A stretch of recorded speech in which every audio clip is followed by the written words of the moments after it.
Olá, meninas e meninas! Tudo certinho, pessoal? Então vejam só, o objetivo dessa série de vídeos de matemática é que a gente possa fazer uma retomada dos conteúdos que foram trabalhados em sala de aula, aprofundar nossos conhecimentos e tirar possíveis dúvidas que tenham ficado pelo meio do caminho, certo? Nesse primeiro vídeo, nós vamos abordar um pouquinho dos sistemas de numeração e das operações que foram trabalhados em sala de aula. Então vamos lá. Uma das civilizações, uma das civilizações antigas que se desenvolveram às margens de rios foi a civilização egípcia. Os egípcios eles desenvolveram um sistema de numeração para suprir suas necessidades e representar contagens e representar suas quantidades. Aqui temos alguns dos símbolos que eram utilizados pelos povos egípcios na época, né? O traço vertical para representar o número 1, um pedaço de corda enrolada para representar o número 10, por exemplo, e uma flor de lótus para representar o número 1000, dentre esses outros símbolos que eram utilizados. Um dos principais entraves para o sistema de numeração egípcio, para adoção em outras civilizações da época, era a falta de um número para se representar o número 0, as quantidades, o conjunto, o 0, né, dentro do conjunto de numeração. Além disso, das dificuldades de se desenvolver a escrita desses números. Dificuldade essa que foi perceptível também dentro de sala de aula, uma vez que a gente precisou representar alguns números que conhecemos nos dias de hoje com a numeração egípcia. Uma outra civilização que também desenvolveu um método próprio de contagem e de registro foram os povos da região da Mesopotâmia, desses povos que ficavam ali entre a região do rio Tigre e do rio Eufrates. Então, nós tínhamos aqui os assírios, os babilônios, os sumérios, e eles desenvolveram um sistema de numeração próprio para essa região, em que eles necessitavam fazer os registros. Uma curiosidade do sistema de numeração mesopotâmico é que ele tinha uma semelhança com o nosso atual sistema de numeração, o sistema de numeração indo-arábico, né? Porque ele tinha base 10 também, então a cada 10 se conseguia fazer um novo agrupamento. Então esse era o modo com que os mesopotâmicos, os povos ali da região da Mesopotâmia, eles registravam seus números. E aqui é possível observar uma placa de argila com alguns dos registros feitos pelos povos sumérios, né, que habitavam naquela região. Um outro local de outra civilização que também se desenvolveu e desenvolveu um método próprio de representação de números, de contagens, foram os romanos, ali na região da Itália, que desenvolveram o sistema de numeração romano e que foi adotado por muitas outras civilizações, né? Ainda nos dias de hoje, nós encontramos o sistema de numeração com nome de reis, de rainhas, em relógios, também para catalogar livros, então é possível, ainda se usa hoje em dia o sistema de numeração romano. Ele é um sistema de numeração composto por 7 símbolos, 7 letras, né? O I, o V, o X, o L, o C, o D e o M. E a gente vai agora entender algumas características de como se utiliza esses símbolos, já que eles são utilizados nos dias de hoje, para como que a gente escreve os números a partir desses 7 símbolos. Então, veja, para isso existem algumas regrinhas que a gente deve seguir para se representar os números dentro do sistema de numeração romano. A primeira regra, ela diz respeito ao uso dos símbolos I, X, C e M. Esses símbolos eles só podem ser repetidos até, no máximo, 3 vezes para representar o número, tá? E no caso, quando tem a representação desses 3, os valores eles são adicionados. Por exemplo, I, 1 mais 1 igual a 2. X não vale 10? X, 20. X, 30. A mesma coisa com a letra C e com a letra M. Então, as letras juntas até 3, elas somam os seus valores para representar o número no nosso sistema de numeração atual, certo? Bem, o Uma segunda regra para a escrita dos números utilizando o sistema de numeração romano diz que, quando nós dispomos de dois símbolos diferentes lado a lado e o símbolo de menor valor vem à esquerda do símbolo de maior valor, o primeiro é subtraído do segundo. E isso ele só pode ser feito com os símbolos I, X ou C. Então, aqui, vejam só. I só pode ser subtraído apenas de V e de X. X só pode ser subtraído apenas de L e C. C só pode ser subtraído de D, né? Então, C equivale 100. D 500, então ele só pode ser subtraído de D e de M. E os símbolos V, L e D, eles nunca podem ser subtraindo de outros números. Então, recapitulando, tá? Então, I, eu só posso subtrair, só posso colocar o I à esquerda dos símbolos V ou X. Eu não posso colocar IM, por exemplo, para representar um número.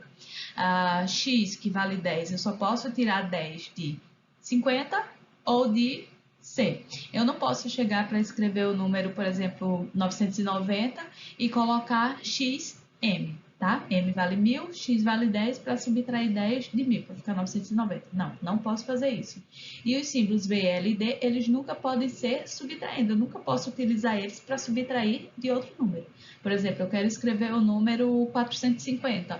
Eu não posso escrever LD 450, né? Até porque eu tenho símbolos para se representar, para se chegar nesse número de 450, sem fazer a utilização, né? Se eu quero escrever 450, CD, L, 450, tá?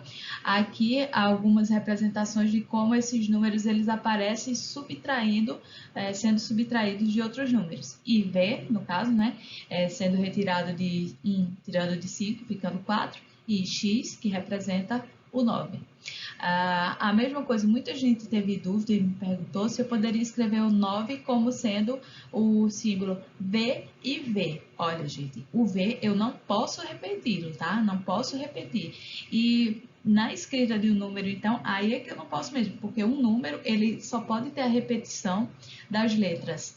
Ai, meu Deus, lembrem aí comigo das letras I, X, C e M, tá? Então, são essas 4 letras que eu posso repetir. Então, lembre-se dessa regra, tá bom?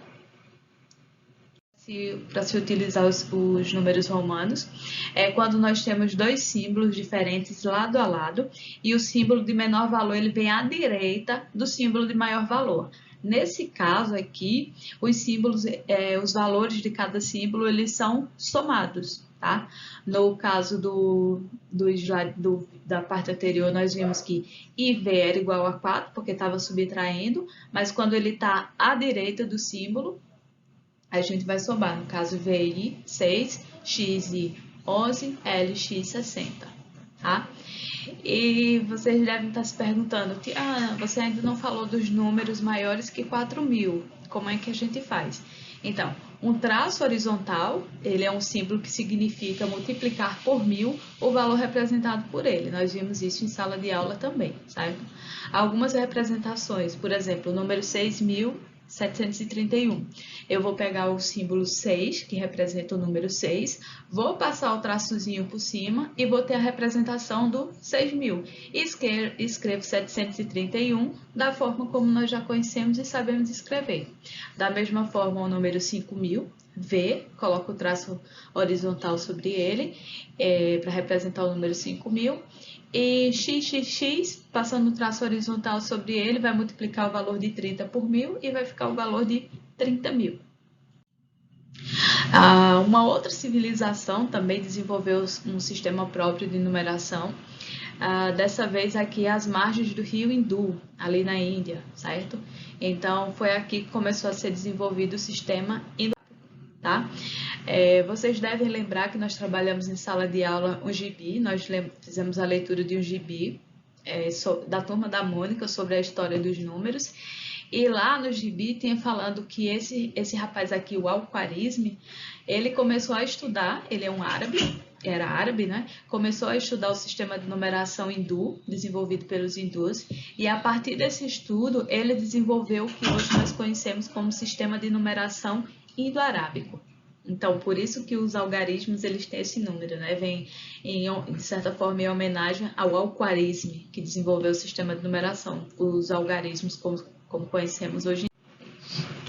Então, gente, nós temos aqui, então, a representação dos sistemas de numeração, tanto do sistema de numeração hindu, na época de 200 e de 600 depois de Cristo, quanto dos árabes, né? Tanto os árabes da região original deles, quanto daqueles erradicados na região da Espanha, por volta ali de 1600 depois de Cristo.